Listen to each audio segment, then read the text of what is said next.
ये कहानी है गुजरात के राजकोट जिले के पास स्थित वीरपुर गांव की, जहां एक ऐसा मंदिर है जो पूरे भारत में अनोखा है। क्यों? क्योंकि ये मंदिर कभी किसी से कोई दान नहीं लेता, फिर भी यहां रोजाना हजारों लोगों को निःशुल्क भोजन कराया जाता है, और वो भी प्रेम पूर्वक, श्रद्धा से। जी हां, हम बात कर रहे हैं वीरपुर के जलाराम बाबा, जहां हर दिन कुछ ना कुछ चमत्कार घटते रहते हैं। और आज हम बात करेंगे ऐसे ही एक अद्भुत चमत्कार की, जो ना केवल श्रद्धालुओं का विश्वास बढ़ा देता है, बल्कि ये सिद्ध करता है कि जहां सच्ची सेवा और भक्ति होती है, वहां ईश्वर स्वयं व्यवस्था करते हैं। तो चलिए करते हैं कहानी की शुरुआत। एक गुजराती युवक लंदन की एक बड़ी कंपनी में मैनेजर की नौकरी करता है। वो युवक जलाराम बापा का भक्त था। हर सुबह अपने टेबल पर जलाराम बापा की एक छोटी मूर्ति रखकर अगरबत्ती जलाता और हाथ जोड़कर प्रार्थना करता। उसका अंग्रेज बॉस ये सब रोज देखता और हंसकर सोचता, ये क्या कर रहा है। एक दिन जब गुजराती युवक रोज की तरह पूजा कर रहा था, तब उसके बॉस ने आकर कहा, you Indian idiot, what are you doing? ये सब क्या है? क्या टाइम पास करता है तू? गुजराती युवक ने मुस्कुराते हुए कहा, ये मेरे भगवान हैं, मेरे इष्ट देव जलाराम बापा। बॉस ने हंसते हुए कहा, क्या कर सकते हैं तेरे भगवान? युवक ने जवाब देते हुए कहा, क्या कर सकते हैं ये मुझे नहीं पता, लेकिन जब भयंकर भीड़ आ जाए, जब सब कुछ खत्म होने लगे, मुसीबत में कोई साथ देने वाला ना हो, तब मेरे बापा ही सर्वशक्तिमान बनते हैं, जो गिरे हुए को थामते हैं, टूटी उम्मीदों को जगाते हैं। धीरे धीरे समय बीतता गया और एक ऐसा समय आया जब पूरे विश्व में मंदी छा गई। उस मंदी की चपेट में अंग्रेज बॉस की कंपनी भी आ गई। कंपनी का मार्केट डाउन होने लगा, सारे प्रोजेक्ट्स कैंसिल हो गए, क्लाइंट्स पीछे हटने लगे, 500 कर्मचारियों की नौकरी संकट में पड़ गई। ऐसे में वही अंग्रेज बॉस जो कभी उस गुजराती युवक की आस्था पर हंसा करता था, आज खुद घबराया हुआ उस गुजराती युवक को बुलाता है। हमारी कंपनी बंद होने की कगार पर है, हम कुछ नहीं कर पा रहे। उसकी आवाज में लाचारी साफ झलक रही थी।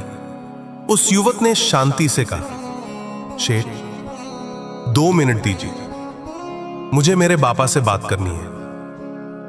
वो अपनी टेबल की ओर गया, जहां हर सुबह की तरह आज भी बापा की छोटी सी मूर्ति रखी थी। उसने धीरे से वो मूर्ति अपने हाथों में उठाई, एक अगरबत्ती निकाली और जलाई, फिर आंखें बंद कर दोनों हाथ जोड़कर बापा के सामने सिर झुकाया और बोला, हे बापा, जीवन में अगर कभी मन, कर्म, वचन से सच्चे दिल से प्रार्थना की हो, तो आज मेरी कंपनी को बचा लीजिए। 500 परिवारों का चूल्हा आप पर टिका है।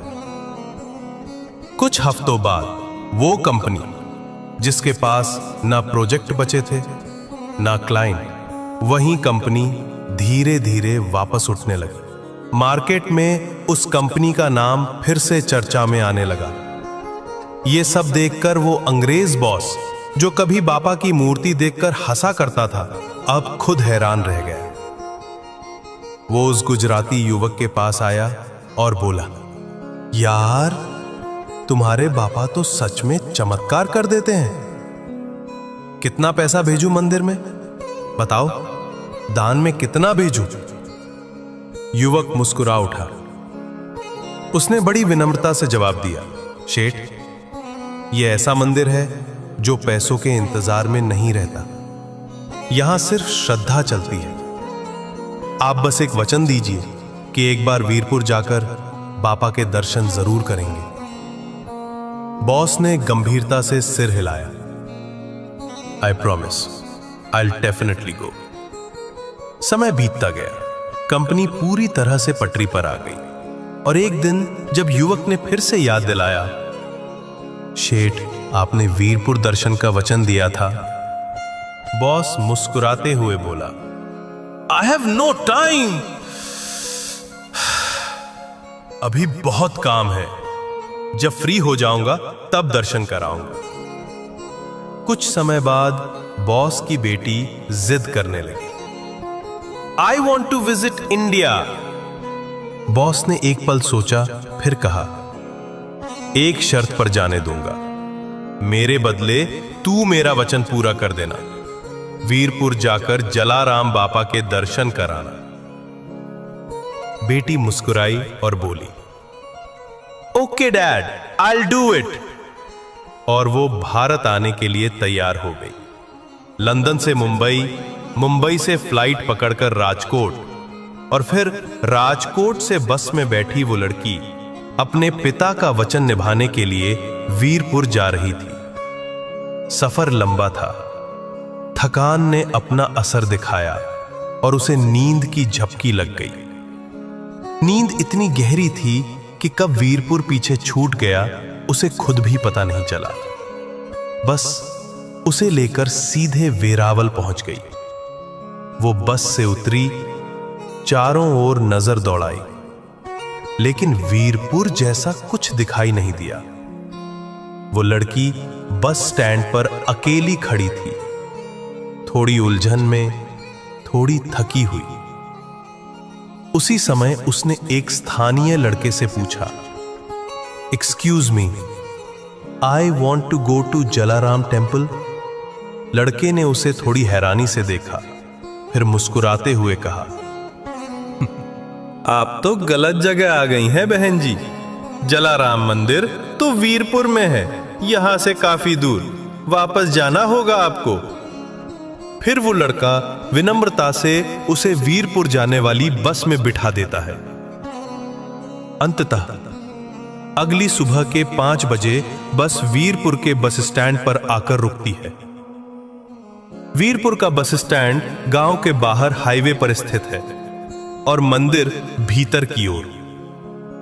वो अपना छोटा सा ट्रॉली बैग लेकर मंदिर की दिशा में चलने ही लगती है, तभी एक अनजान युवक गुंडा मावली जैसा उसके पास आता है और कहता है, मैडम जी, मंदिर जाना है, सामान मैं ले चलता हूं, यहीं पास में है। लड़की ने एक पल उसे देखा, थोड़ी थकी हुई थी, लंबा सफर किया था, किसी स्थानीय व्यक्ति की मदद मिल रही है, यह सोचकर चुपचाप उसने अपना बैग उसे थमा दिया।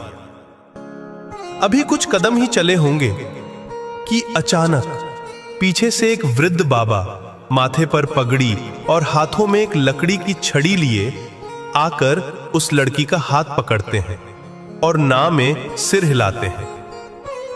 लड़की समझ जाती है कि ये बाबा उसे उस लड़के के साथ जाने से मना कर रहे हैं। उसने तुरंत अपना बैग वापस लिया और बाबा के साथ चुपचाप चल पड़ती है।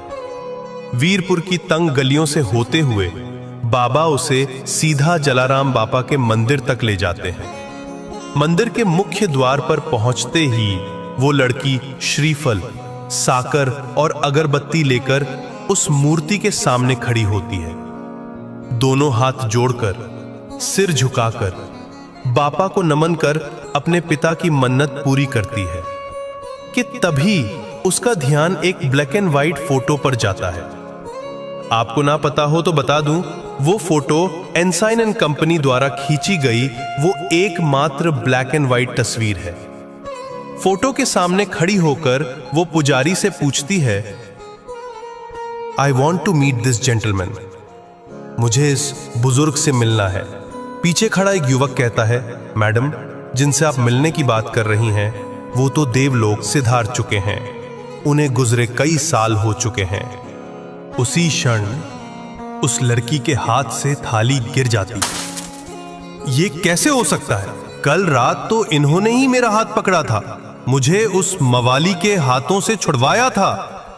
यही तो है जलियान जोगी, जो सिर्फ अपनी धरती पर नहीं, विदेश की धरती पर भी किसी बेटी की आबरू बचाने के लिए आज की तारीख में आधी रात को अवतार लेते हैं, मेरी और आपकी श्रद्धा होनी चाहिए। वो बाकी सब खुद कर देंगे। अगर आप भी बापा में श्रद्धा रखते हैं तो इस कहानी को शेयर कीजिए, क्योंकि किसी की भी सच्ची प्रार्थना कभी खाली नहीं जाती। जय जलाराम बापा।